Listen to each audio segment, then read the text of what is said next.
максат китеп окуйт. Өзүбүз билебиз, китеп окуган адам дайыма илимдүү, билимдүү болот. Кайсы жерде болсо, баардыгы ошо илимдүү, билимдүү болгон адамдардын баардыгы эмне кылышкан? Китеп окугандан кийин ошондой жакшы даражаларга жетишкен. Жана бир айтканда айттым, мына экскурсияга чакырып атканда, ошол экскурсияга чакырганда дагы кандай болуш керек?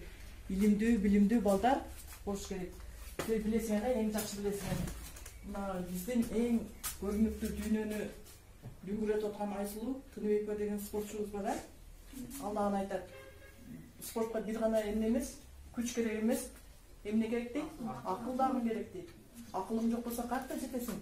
Ошон үчүн китеп окуш керек. Ошондой спорт жөнүндөгү китептерди, турмуш жөнүндөгү баардык китептер, баардык нерсени эмнеден алабыз?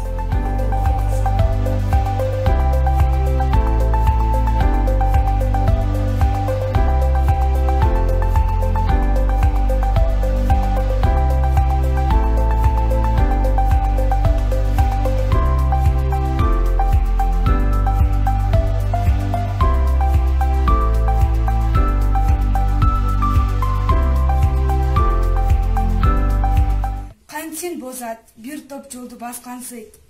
Атырылып алга карай баскансыйт. Сүрөп алган жазмыш жол аябай, камчы менен май сорууга чыккансыйт.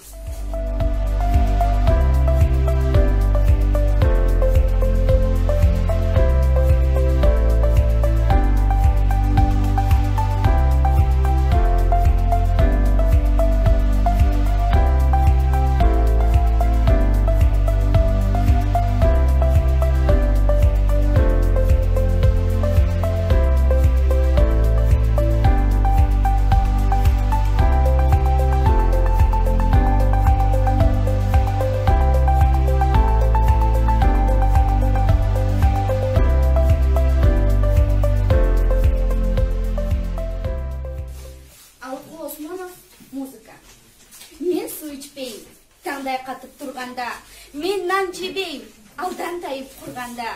Музыкадай мага таттуу суусун жок. Берчи мага жарым кашык музыка. Мен ыйлабайм, кабат тартып турганда, мен кубанбайм, бакты өлөткө тунганда.